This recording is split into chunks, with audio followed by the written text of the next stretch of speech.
Welcome back to the channel. Hopefully you're all having a good morning, afternoon, evening, whenever you're watching this video. And I know I missed the upload yesterday, so I apologize, but I was taking a break, and plus there wasn't too much to, record anyway, no content really.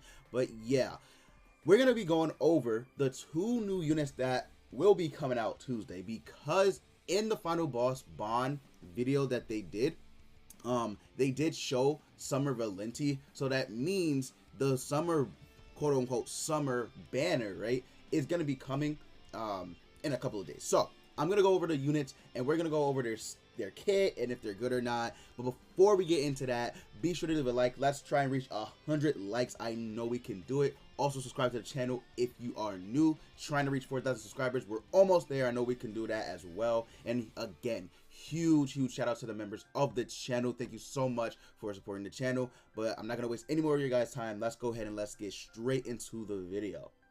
So the two newest units, Eastin and Valenti, they will be coming out Tuesday, and I don't know where they'll have a place in the meta, but they are interesting, right? So Eastin is a character like I wanted before some of the units even came out in the game. When I heard that she was released on JP and I saw what she did, she was amazing. She still is a really good unit. If we look at her kit, her passive is very strong. Increases all allies pierce rate, crit chance, and crit damage by 5% per debuff on enemies. Now, this is similar to Green Gulther's passive. However, Green Gulther's passive is a little better because Green Gulther increases attack related stats. So that means he's increasing attack, whereas she is not, right? And she also increases it by 40%, but it's only, dependent on the debuffs that the enemy team has, whereas Gulther can do it every turn as long as you have members of 3 different races. So yeah, his is slightly better, but this is still a very good passive as well, right? You can run this anywhere in the game as long as she's on the field, right? So you can still run that on, you could run that on Green Gulther's team. You will get more out of this passive than Green Gulther, I believe, but I think it's only about what, like 5% more, because she maxes out at 40. So yeah, unless this is it's been a minute, unless this is an active buff. I don't think it is though. I think this is again a passive buff like Green Gulther's. But yeah, anyway, her skill set is very nice as well. So the good thing about her skill set is that she has weak point, and you guys already know what it does. It does 3 times damage against debuffed enemies, so it's a very strong single target skill. So if you don't have equipment for Eastin already, and if you are planning on summoning on this banner to get Green Eastin, I highly recommend that you guys start building up equipment for her. Now her equipment, I don't know what you would build for her.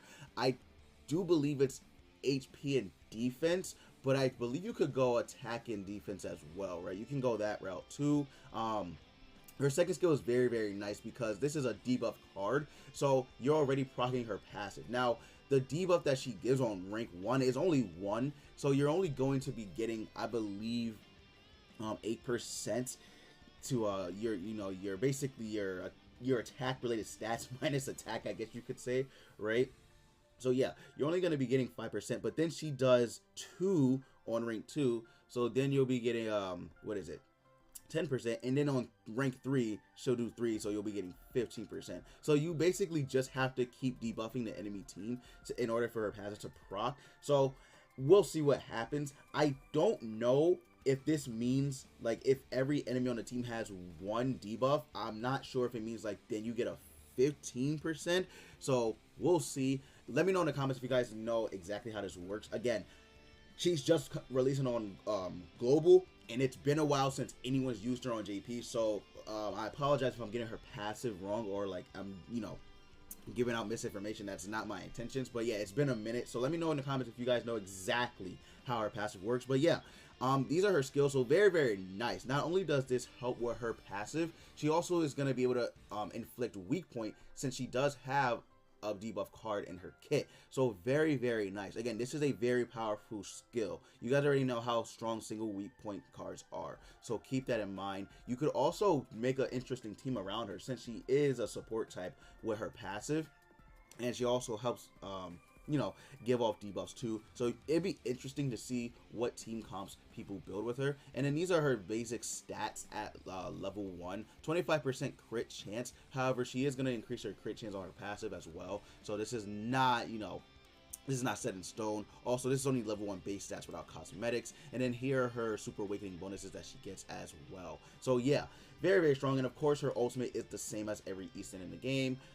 Yeah, very, I think she's a very, very good unit. We'll have to see how she performs in the game. Of course, with the one releasing on global, it's not really the most like the best time for Eastin, but I think she can still work. She can do really, really good damage against the one, since she is a green unit, and she also has weak point, and the one doesn't get debuff immunity until 3 turns. So you should be fine, right? You should like absolutely be fine for those, you know, those couple of turns to inflict some weak point damage on him. I think it's going to be interesting to see the team comps. I really do. But yeah, if you are planning on summoning on a banner, I would recommend getting gear for Eastin. I think that's the best way to handle things, because Eastin is still a very, very good unit. Also, her blue variant is good as well. So yeah, that's Eastin. Very, very good unit. Let's go ahead and let's move on to Valenti, who is pretty much just final boss fodder, I'm gonna be honest. So blue Valenti. Now, blue Valenti, like I said, she's pretty much just final boss fodder. What I mean by that is that she only really is used for final boss bond, and the reason for that is she has detonate, which you guys already know does more damage per ultimate move orb in your gauge. So it's gonna do 20% additional damage, right? Which is good, because in Bond's, you know, final boss or whatever, his second stage is he has 10 ultimate move gauges, which is insane. So she's essentially getting a 200% amp on this card. So at rank 3, instead of 250%, it's basically gonna be like 400% or something like that around there. So it's very, very nice. She also applies an infect on enemies who use buff skills. So if Bond uses a buff skill, she will infect him, which will cancel out his lifesteal and any other recovery related stats, which is nice in that regard. Now, she also has this. She has a move similar to Green Demon Meliodas, right? Where she can seal the alt move gauge. So basically, she can basically just restrict him at 9 ultimate move gauges and still do pretty good damage with this card. The only problem is it is an AoE detonate. If this were a single attack detonate card or whatever, she would have been, I think she probably could have potentially one-shot Bond, I'm not gonna lie. Maybe not one shot, but she would have did some pretty good damage. But since it's AoE, it's not really the strongest in my personal opinion. Blue Melascula has this, and the reason why Blue Melascula's might be a little stronger than Valenti's is simply because Blue Melascula's passive, it also combines with detonate. If they have, you know, basically if they have ultimate move gauges and, you know, filled up, she's gonna combine that with this card. So for example, if you guys don't know what I'm talking about, Blue Melascula has an interesting passive. Like I said, she's going to be able to combine it with her detonate card. So again, here it is. Increases the hero's basic stats by 1% for each orb filled in the ultimate move gauges of both allies and enemies. So again, she's going to hit harder than Valenti naturally, because this is a mechanic in the game, right? So if they have a lot of ultimate move gauge orbs, she's gonna hit hard. I don't know what else to say. She's just gonna hit very, very hard, which is why this works on her. I like that card on her because of her passive, but not so much for Valenti. Valenti, unfortunately, doesn't have a passive like that, and to be honest, her passive is kind of worthless. I mean, it could work against Goddess Elizabeth, right? If you want to, for some reason, take her into PvP, it could actually work against Goddess Elizabeth, because she does have a buff card, right? Goddess Eliz can buff herself with her shield, so she won't be able to heal, and her ultimate won't be able to proc. So it's that's where it's nice. I'm not sure if this works on Gowther though.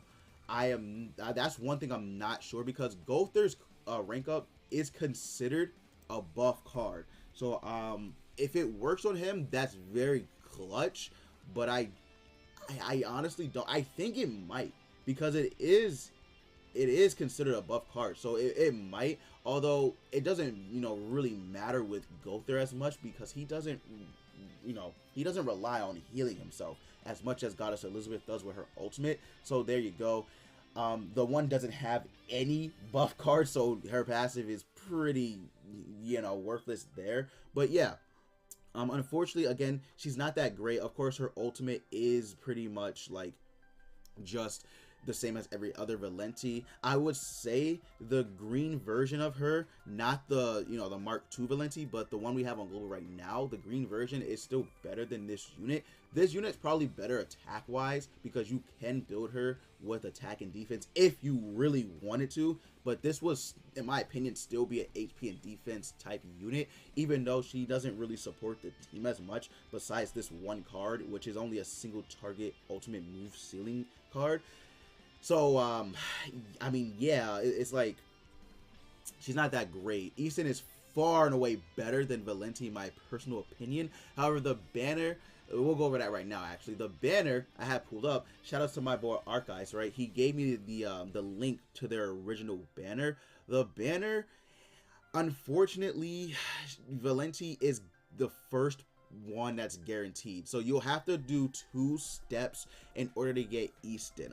That unfortunately, right, that's just how it is, right? So you will have to do 2 rotations, which is over 400 gems. I would say it's not worth it because Assault Mode Meliodas will be coming out. I don't think it's worth it at all, by the way, to go 2 rotations into this banner. If you wanted to go 1, all right, fine, I could see it. Maybe if you really wanted Eastin, right? But this is the lineup as well. So we have both the Lilias. We have, you know, Valenti, we have Eastin, obviously, and then we have Roxy, Mono, and Shin. I don't think it's worth it to go 2 rotations. Again, it is a step up banner, so you will be able to do, you know, do one multi with 1 gem, which is nice. But it's like, oh man, you know what I mean? Because it says it right here, the odd number of steps. It's 1, 3, 5, and 7 for Valenti. So again, the first step, Valenti, is guaranteed, and then even numbers 2, 4, 6, 8 is Eastin. So I don't know. It's up to you guys. I'm just saying I would save your gems because the bad boy himself is coming out, and you do not want to waste your gems now, especially since he's going to be coming out in 2 weeks or so. So I would be smart about how you use your gems. I may go 1 rotation in this, but I buy gems. I make content on the game, so I have a little bit more of leeway to summon on a banner like this. However, if you are free to play, I am saying it right now, I strongly suggest you just skip out on this banner. It's really nothing crazy. Maybe if you're new, you want to do 1 rotation because you don't have any of these characters, or if you're a returning player, you don't have any of these characters. But if you are an experienced player, you're free to play, don't do it. It's not worth it to waste your gems. I know some of you are going to do it anyway because, you know, you just want to summon or you like the characters, which is fine. But again, I'm just saying, Assault Mode Meliodas should be coming out in 2 weeks or so, so keep that in mind. Just use your gems wisely, gem management. But that's gonna be it for the video, guys. Hopefully this helped you a little bit on the information for both characters and the banner itself. But again, as always, guys, I will see you all next time.